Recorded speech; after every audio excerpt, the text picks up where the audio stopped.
रहीम, अस्सलामु अलैकुम। मैं हूं ज़िशान अहमद सिद्दीकी। आप देख रहे हैं सबसे पहले पाकिस्तान। आज मैं बात करूंगा पाकिस्तान तहरीक इंसाफ के चेयरमैन इमरान खान साहब फाइनल कॉल देने जा रहे हैं और क्या क्या आगे होगा। इसके अलावा बात करूंगा सिंध में दूसरे मरहले के बल्दियाती इंतखाबात होने थे। इस पर सिंध हुकूमत और सिंध पुलिस ने इलेक्शन कमीशन को एक खत लिखा है, जिसमें उन्होंने इलेक्शन कमीशन से ये इलेक्शन 3 महीने के लिए मुलतवी करने की दरख्वास्त की है। अब मैं बात करता हूँ पाकिस्तान तहरीक इंसाफ के एहतजाजी और फाइनल जो धरने की।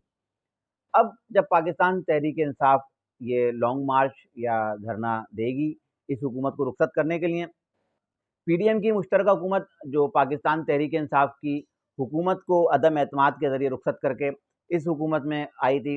अब इस हुकूमत के खिलाफ पाकिस्तान तहरीक इंसाफ के चेयरमैन इमरान खान साहब ने जो है फाइनल जो है मरहले में दाखिल होने की जो है तैयारी कर ली है और अब लगता ये है कि पाकिस्तान तहरीक इंसाफ इस हुकूमत को घर भेज कर छोड़ेगी।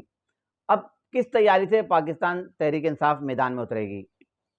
अब जब पाकिस्तान तहरीक इंसाफ का ये धरना होगा, एहतजाज होगा या लॉन्ग मार्च होगा, ये 25 मई वाला नहीं होगा। 25 मई को जब पाकिस्तान तहरीक इंसाफ के जो काफ़िले पूरे पाकिस्तान से निकले थे इस्लामाबाद के लिए और इस हुकूमत को घर भेजना चाहते थे, लेकिन उस वक्त बहुत से ताकतवर हलकों ने जो है इमरान खान साहब को यकीन दहानी कराई कि आप जो है ये धरना, ये लॉन्ग मार्च, इसको आप जो मौखर करें और मुल्क में फौरी तौर पर आम इंतखाबात करवा दिए जाएंगे। बहरहाल वो 25 मई को इमरान खान साहब की वो तैयारी भी नहीं थी। बहुत सी जगहों पे जो है इनकी रैली और इनके जो काफ़िले आ रहे थे, इन पे शेलिंग, तशद्दुद और फायरिंग वगैरह की गई थी। अब इमरान खान साहब ने जो है पूरे पाकिस्तान से डिस्ट्रिक्ट वाइज़ जो है अपने ओहदेदारान को बुलाया है और उनसे बाकायदा हलफ़ लिया है और तमाम डिस्ट्रिक्ट के जो सदूर हैं और जो ओहदेदार हैं उनको बाकायदा पाबंद किया गया है कि वो तमाम डिस्ट्रिक्ट से कम 6-6, 7-7 हज़ार लोगों की एक लिस्ट फराहम करें और ये लिस्ट उन लोगों की होगी जो जब हम एहतजाजी धरने के लिए जाएंगे और लॉन्ग मार्च के लिए निकलेंगे। ये तमाम वो लोग होंगे जो एक जानिसार के तौर पे इमरान खान साहब के जानिसार के तौर पर जो है काफ़िले में शामिल होंगे और कुछ भी हो जाए, हालत किसी भी तरह की हो, शेलिंग हो, फायरिंग हो, कुछ भी हो, ये वो जानिसार होंगे जो इमरान खान साहब का साथ नहीं छोड़ेंगे और लॉन्ग मार्च और धरने में आखिर तक बैठे रहेंगे। तकरीबन ये तमाम अगर डिस्ट्रिक्ट से अगर हम बात करें इन कारकुनान की, तो तकरीबन जो एक टास्क दिया गया है, हमें ज़राए से पता लगा है कि 2.5 से 3 लाख जो है उन्होंने कहा है कि 2.5 से 3 लाख कारकुनान जो है इस जो है जानिसारान की जो एक फौज जो एक टीम बनेगी उसमें शामिल होंगे। तकरीबन 2.5 से 3 लाख ये लोग वो होंगे जो फ्रंट फुट पे होंगे और इस लॉन्ग मार्च की क़यादत करेंगे और किसी भी सूरत अब अगर शेलिंग हो, फायरिंग हो या कुछ भी हो, ये लोग पीछे नहीं हटेंगे। इसके अलावा मैं बात करूँगा कि कुछ ताकतवर हलके जो पहले असद उमर और परवेज़ खटक से मुलाकात करते थे, अब उन्होंने इमरान खान साहब से भी मुलाकात की है और उन्होंने इमरान खान साहब से मुलाकात करके इमरान खान साहब को जो है मुकम्मल यकीन दहानी करा दी है कि अब मुल्क में फ़ौरी तौर पर जो है आम इंतखाबात करवा दिए जाएंगे। इससे पहले भी इमरान खान साहब को यकीन दहानी कराई गई है, लेकिन वो बराह रास्त नहीं कराई गई थी।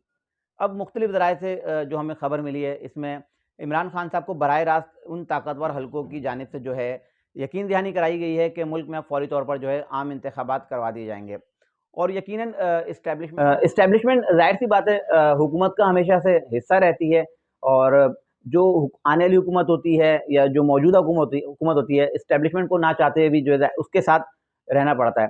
तो ताकतवर हलकों की जानिब से इमरान खान साहब को अब जो है मुकम्मल यकीन दहानी करा दी गई है कि मुल्क में जो है फ़ौरी तौर पर आम इंतखाबात करवा दिए जाएंगे। इसके अलावा मैं बात करूँ कि इमरान खान साहब की इस जो लॉन्ग मार्च है इसके हवाले से क्या-क्या तैयारियाँ हैं। इमरान खान साहब ने वुकला से मुलाकात की, इमरान खान साहब ने स्टूडेंट्स से यूनिवर्सिटी कॉलेजेस में जाके तुलबा व तालबात से मुलाकात की। इसके अलावा इन्होंने उलमा कराम से मुलाकात की, ताजिरों से मुलाकात की। अब लगता यही है कि इमरान खान साहब अब जब ये फाइनल जो एहतजाज या लॉन्ग मार्च की कॉल देंगे, तो लगता यही है कि इस हुकूमत को इमरान खान साहब जो है अब रुखसत कर ही छोड़ेंगे। इसके अलावा मैं बात करूँ कि किसान इत्तेहाद, किसान जो 5 दिन से इस्लामाबाद में धरना देकर बैठे हुए हैं और उनके मुतालबात पूरे नहीं किए जा रहे। ज़ाहिर-सी बात है उनके मुतालबात हैं कि बिजली सस्ती की जाए, डीज़ल सस्ता किया जाए, खाद सस्ती की जाए, लेकिन हुकूमत ने उनके कोई भी मुतालबात तस्लीम नहीं किए। किसान इत्तेहाद की जानिब से बराह रास्त इमरान खान साहब को जो दावत दी गई है कि वो भी आएँ और हमारे एहतजाज में शामिल हों। अब लगता ये है कि इस हुकूमत के लिए मसाइल जो है दिन ब दिन बढ़ते जा रहे हैं। अगर हम बात करें कि पहले जब 25 मई का जब इनका एहतजाज था और लॉन्ग मार्च की कॉल थी, तो उस वक़्त पंजाब हुकूमत भी जो है नून लीग के पास थी। लेकिन अब केपीके की हुकूमत और पंजाब की हुकूमत, गिलगित-बल्तिस्तान की, आज़ाद कश्मीर की हुकूमत भी पाकिस्तान तहरीक-ए-इंसाफ की है।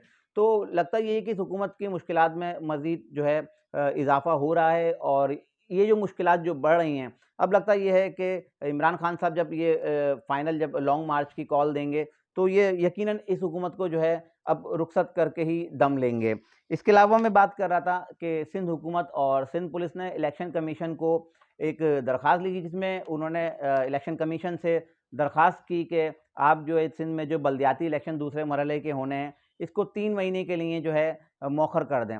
लेकिन रात को ही इलेक्शन कमीशन की जानिब से एक प्रेस रिलीज़ जारी हुई, जिसमें इलेक्शन कमीशन ने वाज़ेह बता दिया कि कराची की जो 2 ज़िमनी नशिस्त हैं, ज़िमनी नशिस्त इलेक्शन होने हैं 2 नशिस्तों पे, NA 237, 239, इनमें 16 अक्टूबर को ही इलेक्शन होंगे। इसके अलावा बल्दियाती इलेक्शन जो होने थे दूसरे मरहले के सिंध में, वो भी 23 अक्टूबर को ही होंगे।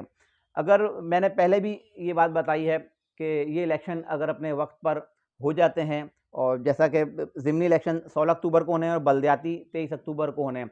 अगर ये इलेक्शन अपने मुकर्रर वक़्त पर होते हैं, तो इसमें कोई दो राय नहीं है, जैसा मैंने पहले बताया कि पाकिस्तान तहरीक-ए-इंसाफ इसमें जो है वाज़ेह अक्सरियत हासिल करेगी और भरपूर कामयाबी हासिल करेगी।